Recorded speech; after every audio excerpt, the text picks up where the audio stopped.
Good evening, everyone. Good morning, good afternoon, salutations, wherever in the world you are from. Welcome to the second day of the second staging of the Caribbean Women for Climate Justice Conference.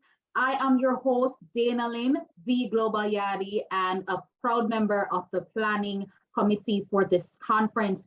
Yesterday was amazing. So if you're joining us for the first time, I say welcome. And if you're continuing in the series, thank you so much for keeping up with us. Now, I used a phrase yesterday, and I'm going to say that, stand behind it for the rest of the series. A power-packed production, that's what you are in for. I stand behind it, I stand in front of it, all around it, because it was amazing. Drop some emojis in the chat if you were here yesterday and you enjoyed it and you're looking forward for what today brings. Now, I am going to, at this time, welcome our most anticipated speaker for today, Miss Keithlin Caroo. Let me share more about who Keithlin is.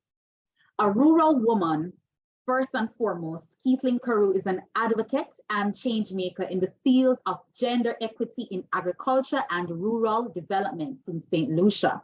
She's also the founder of Helen's Daughters, a regionally recognized nonprofit organization that focuses on rural women's economic empowerment through advocacy, capacity development, and improved market access. The organization started in 2016 when it was selected as one of the winners of the UN's Women's Empower Women Champions for Change program.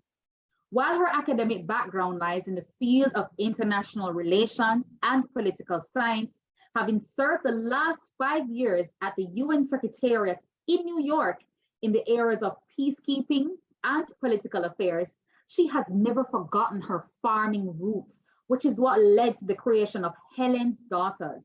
Ms. Caroo is a One Young World Ambassador, the recipient of the 2018 National Youth Award in Agriculture for the Caribbean, a Forbes Island Innovation, the first ever English-speaking Ashoka Fellow in Latin America and the Caribbean, and a recipient of the MBE for Humanitarian Services, awarded by Her Majesty Queen Elizabeth, and an ECA Goodwill Ambassador for Sustainable Development. Wow, we are amazed. Like, this is rural royalty in the house. Everyone, without further ado, please throw some emojis in the chat, indicate how excited you are to bring on at this time none other than Miss Keithlin Caroo. Welcome, Keithlin. Thank you so much, Dana Lynn. What an intro, I must say. Thank you. I thought you were talking about somebody else, actually. I think the congratulation actually goes to Deval and Christine. I am really so proud of the both of you and the team and all the entities that have come together to create this conference, Caribbean Women for Climate Justice. It has long been overdue. So kudos to you. My heart goes out to you and to all the persons who have been supporting you. And here's to 100 more of these conferences. So today, I really wanted to, usually with climate justice and climate change, persons tend to get very technical, very bureaucratic. And with women, I wanted to, and not only women, but Caribbean persons, I wanted it to be a lecture that fits everyone, that everyone is able to understand and connect with, particularly with climate justice. Because let's be real, there are many persons who don't understand essentially what climate justice is and what we are essentially facing as Caribbean people every day. I just wanted to set the frame for you. On Sunday, the 6th of November, I remember this quite clearly. I was at my house having a cup of tea, looking at the sunset in St. Lucia, and we're only 238 square miles. Then I just decide to take my phone, go onto WhatsApp, and then I see this myriad of images of cars floating, hotels completely flooded, persons crying, water tanks just going away as if they were plastic bottles. Essentially flash flooding. In my mind, I said, oh, wow, I wonder where this is. Is this in the Philippines? What's going on? Is this in the US? It was actually 10 minutes away from me. It was in the very north of my island. And it came literally out of nowhere. In 90 minutes of torrential rains, St. Lucia experienced almost $7 to $8 million in disaster in one small, tiny district. And this is a reality that we essentially face today and every day. One, we already know that climate change exists. I think as Caribbean people, we are the epitome of climate resilience. However, the unknowing is becoming increasing and increasing. And I think it's time that we also talk about climate justice and frame it into what we're actually experiencing. Because typically people tend to say, well, hey, this is what we have to deal with, and we just move on. But we need to really realize the intersectionality of climate change and climate justice and how it affects different persons in society, particularly women, particularly marginalized groups as well. And finally, this is our reality as Caribbean persons. We cannot just accept, but climate justice is a human right, as far as I'm concerned. We are at the forefront of fighting and experiencing climate change, yet we have the least resources to respond to it. And we are expected to continue on, particularly in a region that is epitomized as, paradise and always being happy. But yet still, for some reason, we are the ones at the forefront, and yet still, year after year, we continue and we continue, yes, to persevere, but our voices need to be heard in this context. Recently, someone mentioned to me that climate change is the great equalizer, that both developed countries and developing countries are at the verge of experiencing climate change and the disasters that come with it. But my rebuttal was that at the end of the day, if you are already living on the margins, imagine these flash floods that I described. Imagine a cyclone. Imagine a hurricane touching a family that literally goes not even paycheck, but bounce and draw, like we would say in St. Lucia, cash-based economy, based in the informal sector. How do you bounce back from that?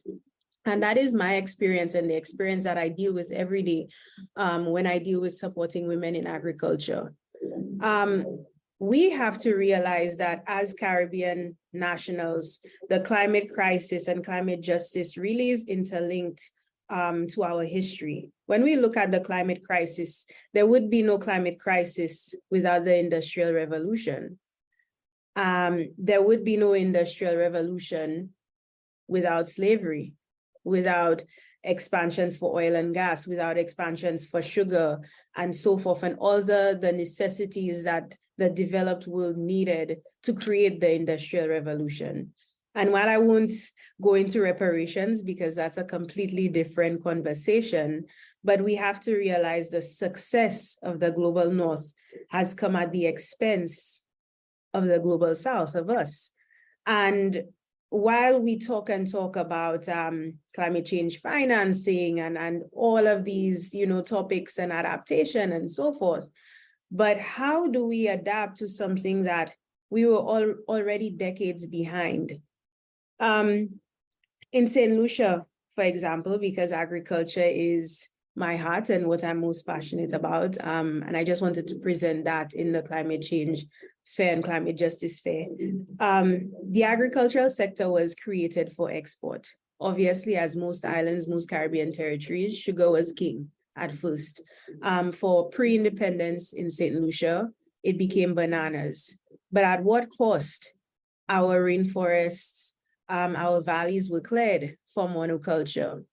Our soils were infected by pesticides that to this day affect persons. If you look at the cases against Monsanto in Martinique, there have been large hundreds of cases of farmers who directly linked the pesticide use to their cancer, and some of them their unlikely deaths. So, and well, unfortunately, in countries like St. Lucia, no research has been done. I remember, because I was honestly a banana baby, very vividly. I grew up in a household, not only with my parents, but with my grandparents in a rural community, farming family on both sides. And my grandmother and my grandfather were drastically different. My grandfather went into bananas.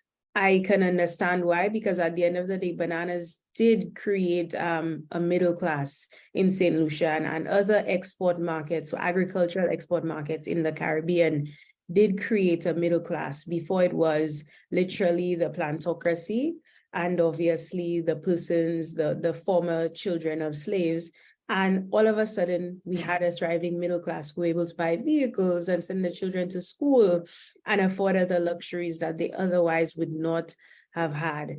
And my grandfather obviously went into bananas with the mindset, obviously, to grow wealth within his household and his community. But interestingly enough, my grandmother was the one that I say she was a climate justice activist and an environmentalist before before I even recognized, and I know she didn't recognize it. She actually dominated diversification. To this day, the fruit trees that grow around our house are because of her.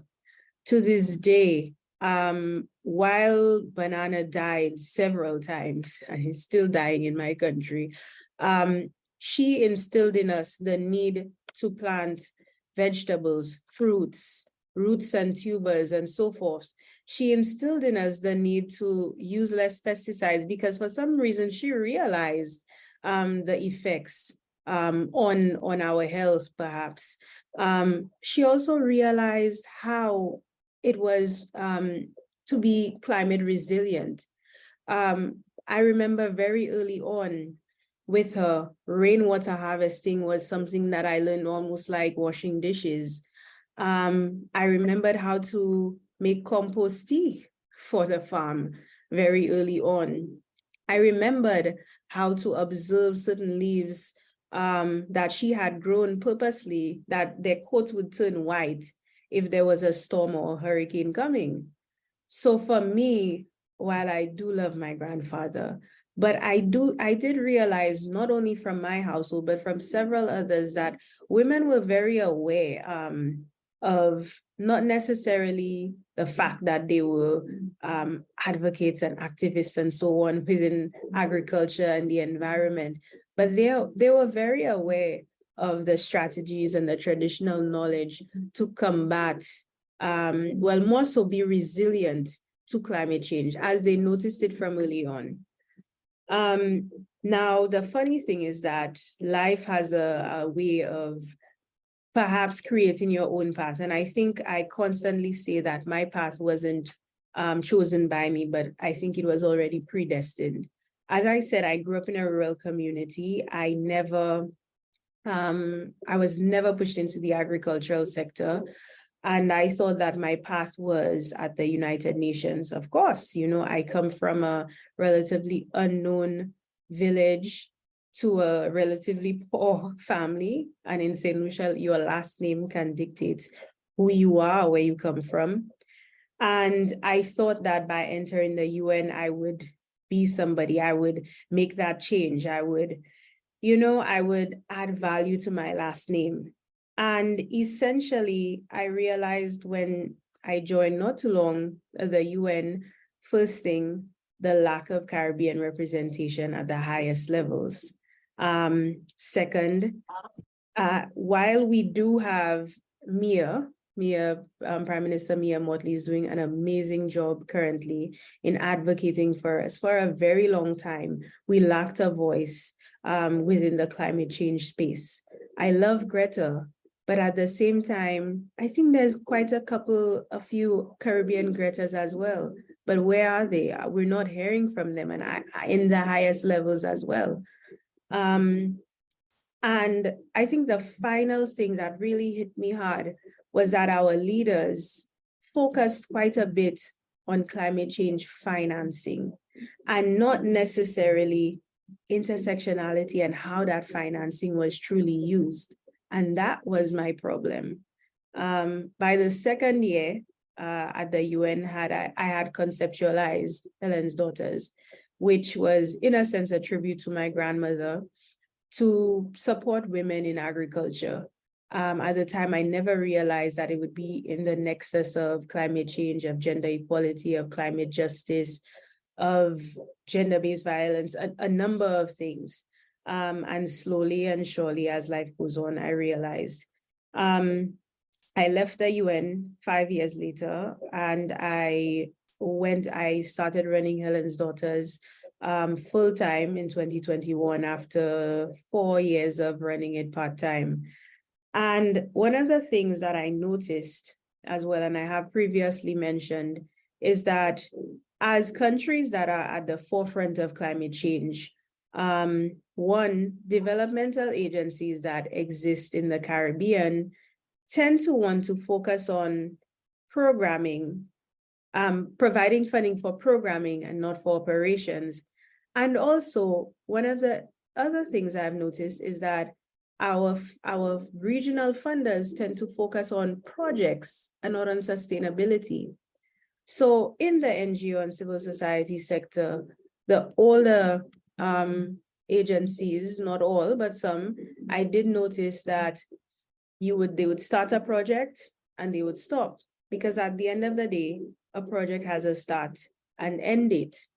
But what about growing an organization or a movement to support our own people in the fight against climate change? If I can also note is that the Caribbean also is the only region without a regional fund for women's rights organizations. The only region.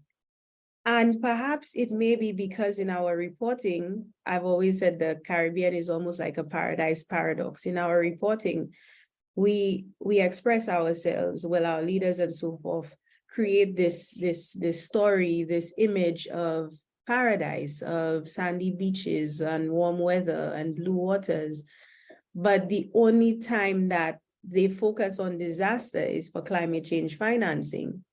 Now, I'm a very proud Caribbean native, but at the same time, I do believe that our story and how it's narrated is also affecting the support that we are actually getting to truly make the change in the climate change and climate justice sector.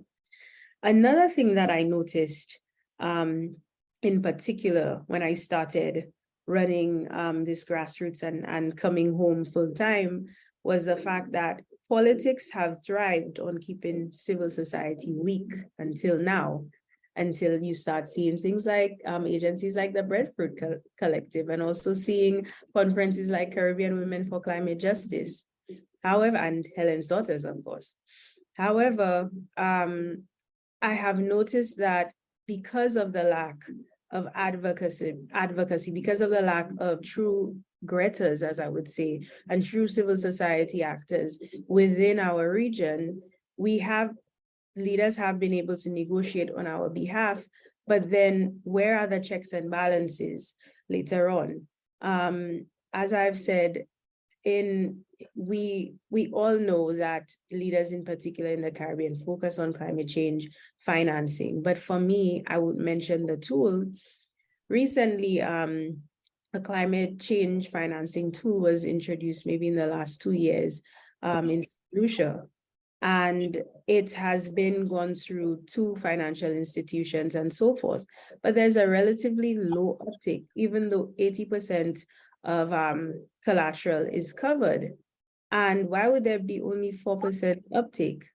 Because unfortunately, local banks have instituted a 1% per annum interest rate, hidden perhaps maybe to international donors, but given to borrowers on the balance of their loan, which means that, and this is supposed to be supporting climate change, particularly persons in the agricultural sector, which means that we continue to create and continue the cycle of poverty. We continue to keep people outside and of the formal sector and remain in the informal sector. And we continue to have our populations underprepared for climate change and disaster. As I mentioned with Helen's Daughters, these are some of the issues that we have faced for quite some time. And I said to myself, all right, how do I make the change? Last year was a great year. We had received our first restricted funding. And of course, that funding was from another Caribbean woman, Rihanna, who was able to realize the power of unrestricted funding in dealing with climate justice. But then by May and June, what happened? St. Lucia experienced 2 weeks of drought. So what did we do? We had to change our programming and start providing water tanks and installation to women farmers that needed it most. And to some of you, maybe a drought, having a water tank, maybe many of you have that.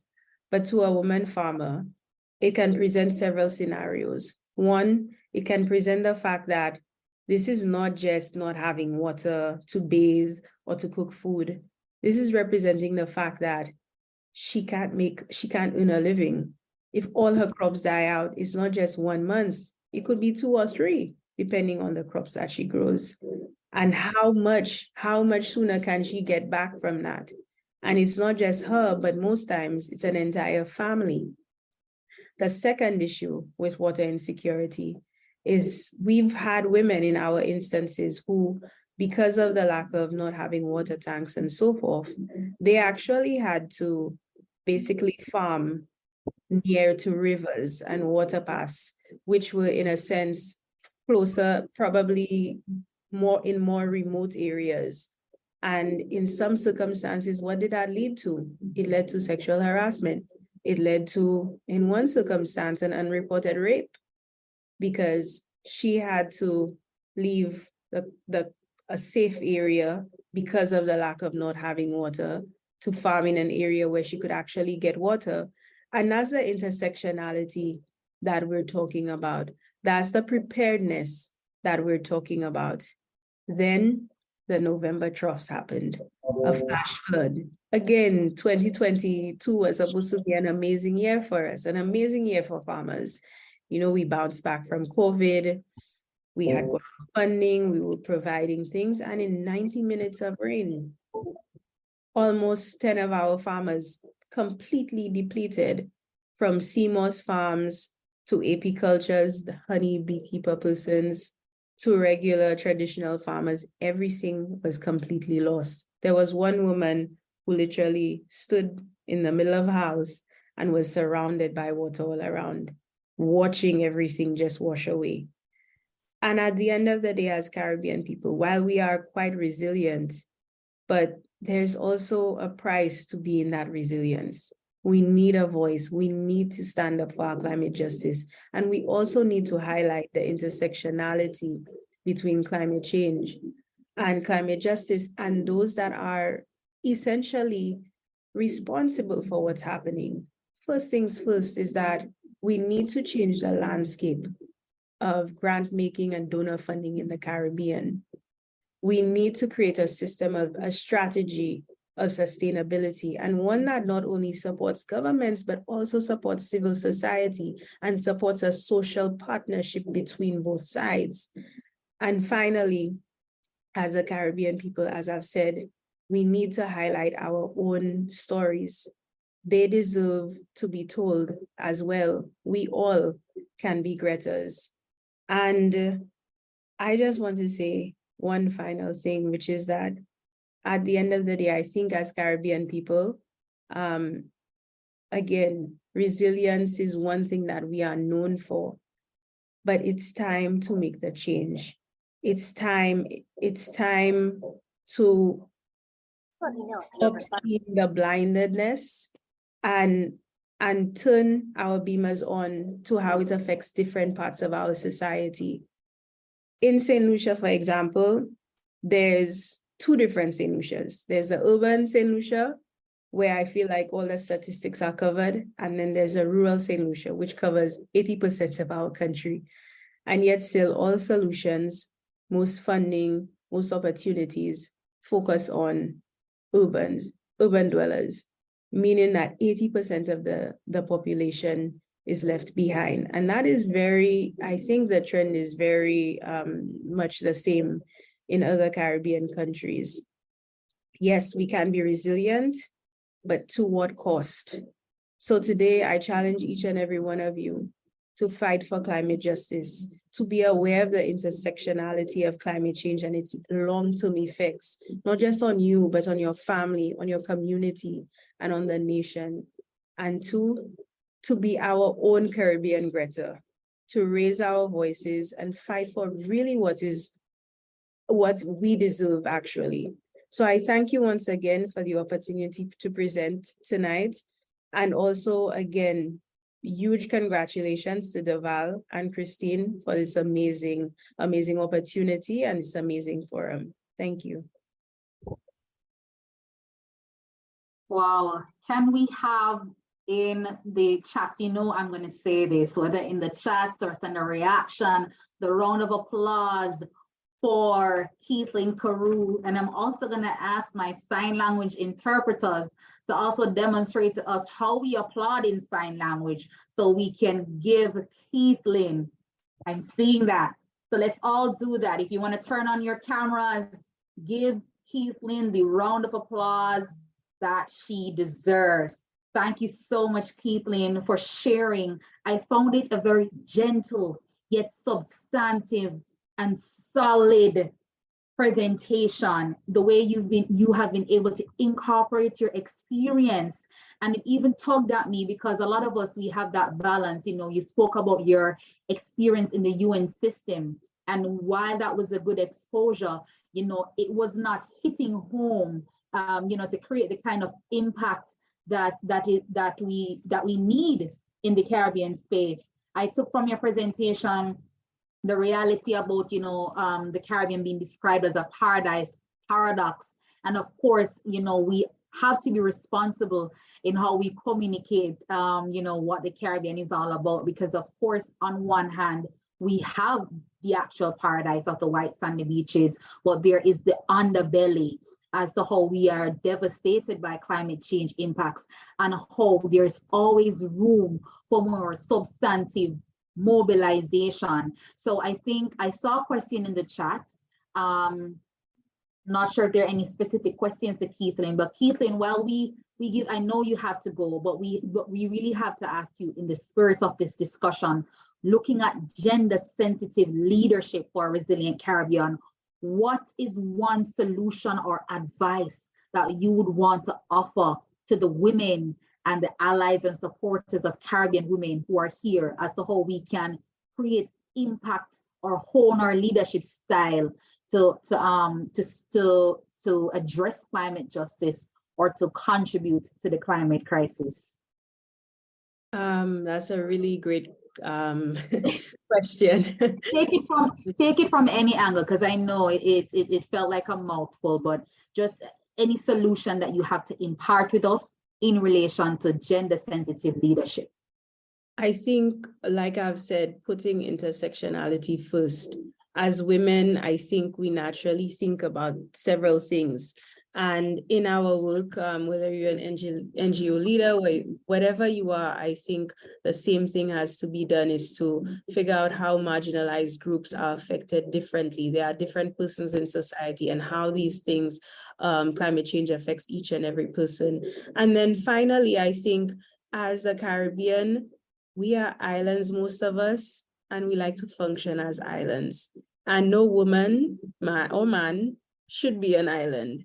I think that we need more regional integration, especially in our discourse. We need to come together as collectives. You've seen other regions doing the same. You saw the Philippines do so, and other Asian countries do so. And because of our sheer size, we need to. We can't afford to be isolated and working on the same issues.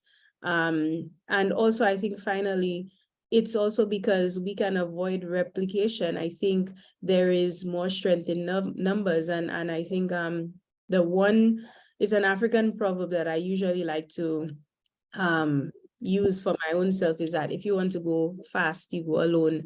But if you want to go far, you go together. So I think that is a general principle as Caribbean leaders, activists, persons who just care about, the region, that we need to keep in mind. Right. So Keithlin has to go, like I said before. Thank you for that response. I'm not sure. I'm checking the chat to see if there are any more questions. Keithlin, I heard you several times, mention Greta, like, be like Greta. And I understand the big picture of what you mean. But I think if we're talking about Caribbean and to contextualize the kind of bold advocacy and agitate for change, I think it's about lightning. Be like a Keithlin, be like a Mia. Those Caribbean examples, because me, Greta is great, but I feel like it's just like a different context that she exists in. But I understand you're talking about the courage and I think for us, it's a platform that many of us need because we're doing the work. And you're doing the work, Keithlin. One last thing, you mentioned about the climate finance discussions, and I want to draw that parallel, when you were able to show how your grandmother, provided a difference as it related to the environmental stewardship and how she was able to do that in her own space. It shows the distinction or the difference that women bring to the table. The focus on climate finance tends to be very high level. And it's often the concern that it's not trickling down, the intersectionality, as you mentioned in your presentation, not being centered. What do you think that women can do differently when we enter the space around climate finance?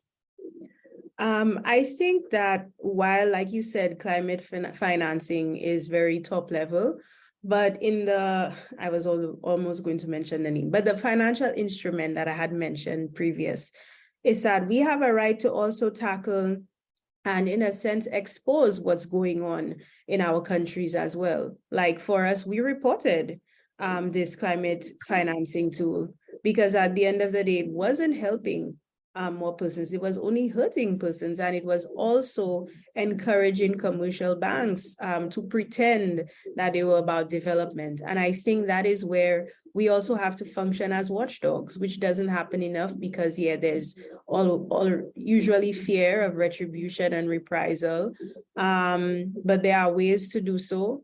And also, again, it's about courage. It's about putting our country, but more so our region first. And I think that can happen at the bottom up, and also be like a Mia, that, the world is an oyster now. Social media, there are so many facets for us to really put pressure on local interventions, because that is how we make the change. Like, yes, we can send our recommendations and talk to policymakers and so forth, but we can also, when it gets here, we can also advocate for change ourselves and finally create that change. For example, with us, in many ways, government agencies were working for us. So what did we do? We created interventions that directly supported our women farmers. So I think, in my opinion, these are the three ways that we can really tackle those issues. Thank you so much. Thank you so much, Keithlin, for your response and the kind of clarity that you've provided in how we ought to move forward. And I'm sure as this conference is centered around solutions, it's really about those ideas that you've imparted that will stimulate us to apply more impactful, gender-sensitive leadership. Keithlin, thanks again for your time. Everyone say thank you to Keithlin. Can I also have that sign for thank you, my interpreters? Thank you, Keithlin, so much. This was amazing. Wish you all the best. Well, thanks to all of you. I wish I could stay. Unfortunately, I have another panel, but best of luck. I have been following, and kudos to the next panel. Take care. Okay, so you just heard our keynote presentation from Keithlin Caroo, founder of Helen's Daughters. So many things to unpack, but that's not my role here because we have a power-packed panel discussion that's coming right up.